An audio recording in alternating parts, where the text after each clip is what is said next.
Actually आज 14 जून 2023 है।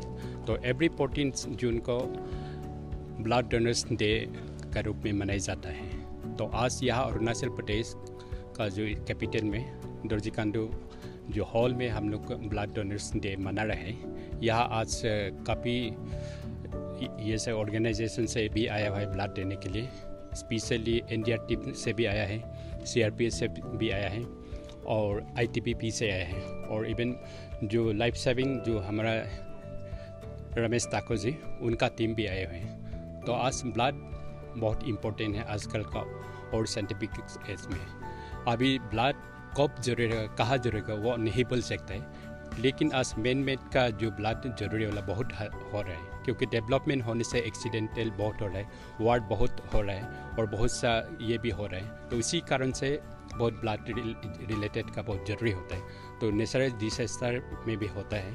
तो आज यहाँ हम लोग ब्लड जो डोनर्स डे मनाया गया है, तो यहाँ स्पेशली हम लोग जो ब्लड डोनर्स को इंकरेजमेंट करना है और ब्लड डोनर्स को हम लोग परस्यू करना है, और अदर्स जो जनरल पब्लिक है वो भी ब्लड डोनेशन देना चाहिए, क्योंकि हम एक ब्लड यूनिट देने से में एक दो आदमी को हम सेविंग कर सकता है। तो इसलिए ब्लड देना बहुत ज़रूरी होता है।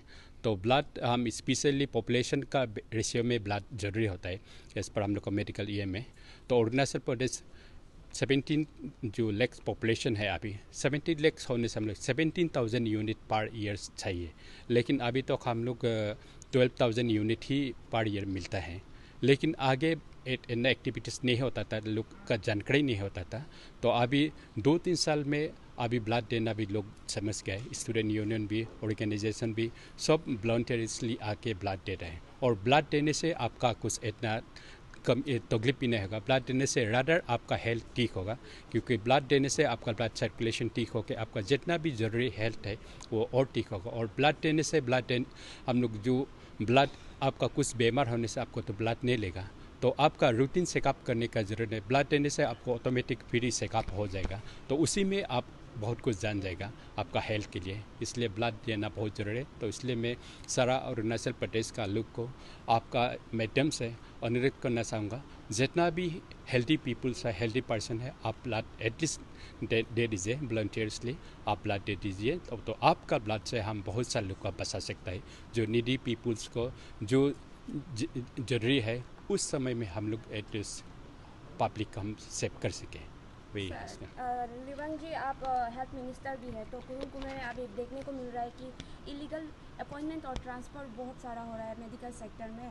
तो उसी का कारण स्टाफ का कमी का कारण मेडिकल में और धरना प्रदर्शन कल ही रैली बिठाया गया था स्टूडेंट यूनियन की तरफ से। तो आपका सरकार कुछ करेगा इसका ऊपर में? एक्चुअली जो इलीगल है उसको तो हम लोग नहीं जानता है, तो और हम लोग के पास रिपोर्ट आने से हम लोग ज़रूर एक्शन लेगा। जो भी ऑफिसर उसमें इन्वॉल्वमेंट किया उसको हम लोग ज़रूर एक्शन ले लेगा। और जहाँ में कमियाँ है उसको हम लोग अपना जितना ह्यूमन रिसोर्स है उसको हम लोग शेयरिंग करके देख रहे हैं। लेकिन जो भी आप क्वेश्चन किया है, जो इलीगल अपॉइंटमेंट व कुछ भी किया है, तो उसको तो ज़रूर डिजर्विंग है, उसको तो एक्शन लेना है, हम लोग ले लेगा। सर, जैसे कि आप जानते हैं कि रमेश जी ये हेल्थ सेक्टर में बहुत सा इनिशिएशन लिया है, उससे बहुत ज़्यादा काम कर रहा है। ऐसे हेल्थ मिनिस्टर आपके तरफ से कुछ हेल्प मिलेगा क्या? नहीं, एक्चुअली ये रमेश जी के से तो हम बहुत पहले से जानते हैं। वो इसी एक्टिविटीज़ में 15 ईयर्स से काम कर रहे हैं, तो उनका तो हम लोग रिकॉग्नाइज कर रहे हैं। जो उनका जरूरी जो जितना डिमांड है वो भी इतना इसके लिए नहीं है, क्योंकि वो ह्यूमन नेशन में ह्यूमैनिटी का और से वो काम कर रहे हैं। मैं चाहता है रमेश जी के जैसा और भी यूथ आगे बढ़े, और भी यूथ आए, हमारा ये को डिपार्टमेंट को अरुणाचल प्रदेश का पीपल को मदद कीजिए। तो कुछ ज़रूरी होने से उसको भी हम लोग जो भी डिपार्टमेंट का तरफ से कुछ मदद कर सकने से हम लोग क्यों नहीं देगा, उसका रिगार्ड करेंगे।